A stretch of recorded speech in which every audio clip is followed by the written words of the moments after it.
Welcome to our channel Tally radar. నేను మీ journalist Yagnamurthy. కథానాయకుడు, నృత్య దర్శకుడు, రచయిత, ఇంకా చెప్పాలంటే సినిమాకు సంబంధించినటువంటి అనేక అంశాల్లో ప్రావీణ్యం చెందినటువంటి వ్యక్తి రాఘవ లారెన్స్ ఇప్పుడు ఒక వ్యక్తిని తన వద్దకు వచ్చి ఒక్కసారి కలవమని చెప్పేసి కోరుతూ ఉన్నాడు. నిన్ను ఇంకేం అడగను, ఒక్కసారి వచ్చిపోరా అని చెప్పేసి అడుగుతూ ఉన్నాడు. సో ఎవరి గురించి అంటే విక్రమార్కుడు అనే సినిమాలో మనకి బాలనటుడిగా క్రికెట్ ఆడుతూ కనిపిస్తూ ఉంటాడు. చేతిలో బ్యాట్ పట్టుకొని కూడా చాలా చిన్న పిల్లోడుగా కనిపిస్తాడు రవి రాథోడ్. సో ఆ అబ్బాయిని తన వద్దకు వచ్చి కలవమని కోరుతూ ఉన్నాడు. ఎందుకని? దాదాపు 50 సినిమాల్లో నటించినటువంటి, అంటే బాలనటుడిగా కెరీర్ మొదలుపెట్టి ఆ తర్వాత, అంటే నిజంగా చెప్పాలంటే అతను బాలనటుడిగానే నటించాడని చెప్పాలి. 50 సినిమాల దాకా నటించాడు. కానీ ప్రస్తుతం అతను సెట్ వర్కులు, అంటే సినిమా సెట్లు వేసేటువంటి ఆ వర్క్ చేసేవాళ్ళు ఎవరైతే ఉంటారో అలా ఒక సెట్ వర్కర్గా పనిచేస్తూ ఉన్నాడు. ప్రస్తుతం చాలా బాధాకరమైనటువంటి పరిస్థితుల్లో ఉన్నాడు. అతని తల్లిదండ్రులు చనిపోయారు కొన్ని సంవత్సరాల క్రితమే.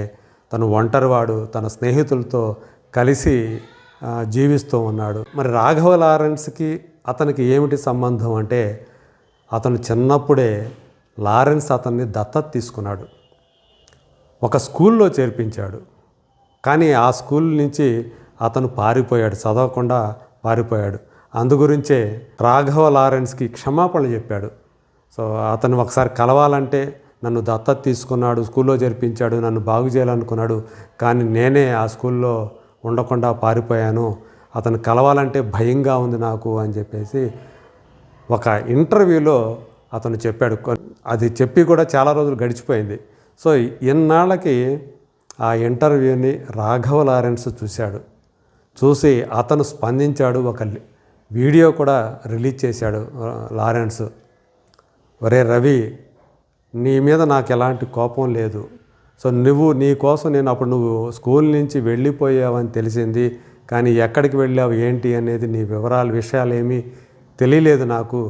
సో ఇప్పుడు నీ మీద నాకు ఎలాంటి కోపం లేదు, నువ్వు భయపడాల్సిన పని లేదురా, ఒక్కసారి వచ్చురా, నిన్ను ఒకసారి నాకు చూడాలని ఉందిరా, దయచేసి రారా, నా దగ్గరికి వచ్చి ఒకసారి కలువురా అని ఒక విజ్ఞప్తి లాంటిది రవి రాథోడ్కి అతను చేయటం ఏదైతే ఉందో రాఘవ లారెన్స్ అతని మంచి మనసుకి నిదర్శనం అని చెప్పేసి చెప్పాలి. ఎందుకంటే లారెన్స్ పేదరికంలో పుట్టాడు.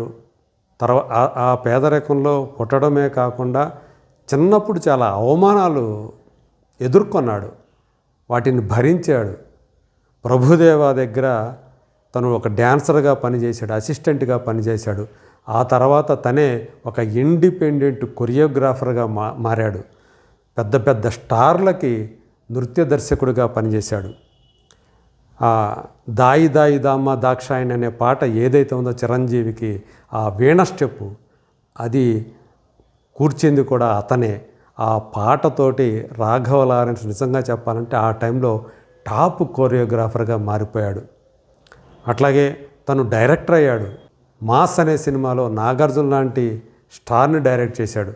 తర్వాత తనే హీరోగా మారి స్టైల్ అనే సినిమాని డైరెక్ట్ చేశాడు.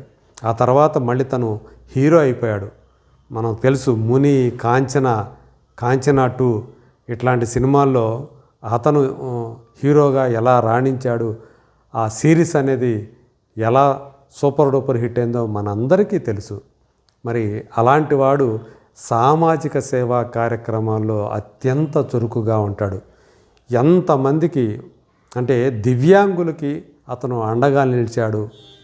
అతని వల్ల ఎంతమంది దివ్యాంగులు తమలోని కళని బయటికి తీసి వాళ్ళు ప్రపంచానికి చూపించే తమలోని వాళ్ళు డ్యాన్సులు చేయటం, దివ్యాంగులుగా ఉండి వాళ్ళ చేత ఈయన డ్యాన్సులు చేపించినటువంటి విధానం ఏదైతే ఉందో అది అందరి చేత కూడా శభాష అనిపించుకునేలా చేసింది.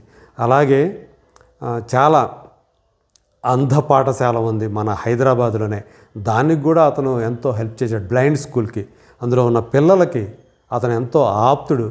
సో అట్లా ఎవరైతే కష్టాల్లో ఉన్నారో, ఎవరైతే ఇబ్బందులు పడతారో సామాజికంగా, ఆర్థికంగా, అలాగే శారీరకంగా కూడా దివ్యాంగులైన వాళ్ళకి నేనున్నాను, ఒక అన్నలాగా మీకు అండగా ఉంటానని చెప్పేసి వాళ్ళందరికీ కూడా తను నిజంగానే చాలామందికి, అనేక మందికి అతను ఆశ్రయం ఇచ్చాడు.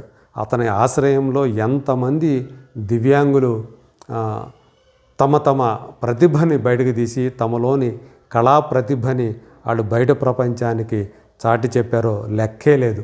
వాళ్ళ చేత సినిమాల్లో కూడా నటింపజేశాడు, వాళ్ళ చేత సినిమాల్లో డ్యాన్సులు చేయించాడు. సో అది నిజంగా చెప్పాలంటే ఒక వండర్ అనే చెప్పాలి. రాఘవ లారెన్స్లో ఉన్నటువంటి ఒక గొప్ప మానవతా హృదయానికి ఇవన్నీ కూడా నిదర్శనాలుగా ఇండస్ట్రీ వర్గాల వాళ్ళు చెప్పుకుంటూ ఉంటారు.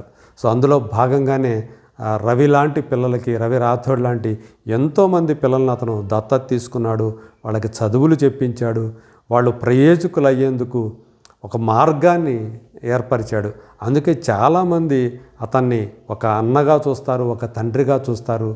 సో అలాంటి గొప్ప మనసు ఉన్నటువంటి రాఘవ లారెన్స్ ఇప్పుడు రవి రాథోడ్ ఉన్నటువంటి పరిస్థితికి చలించిపోయి అతన్ని ఒక్కసారి వచ్చి తన కలవమని చెప్పేసి తను ఒక రకంగా చెప్పాలంటే అభ్యర్థిస్తున్నాడు. మరి రవి రాఘవ లారెన్స్ని కలుస్తాడా? సో ఆ రోజు ఆ ఇద్దరు కలిస్తే సో అది ఎలా ఉంటుంది ఏంటి అవన్నీ కూడా let us wait and see.